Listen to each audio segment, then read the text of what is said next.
Does size matter?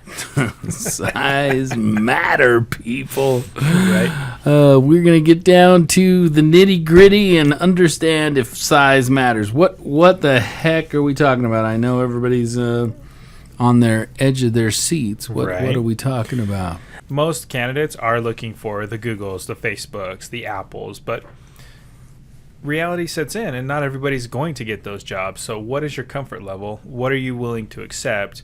Are you willing to go to a 30, 40 person shop if you see opportunity there? So what I try to do is I learn about my candidates, and I want to make sure that I'm finding them the best possible job that they're willing to take. So having said that, I get to learn about their personalities. I get to understand and kind of really get to know them to understand what's going to be best for them.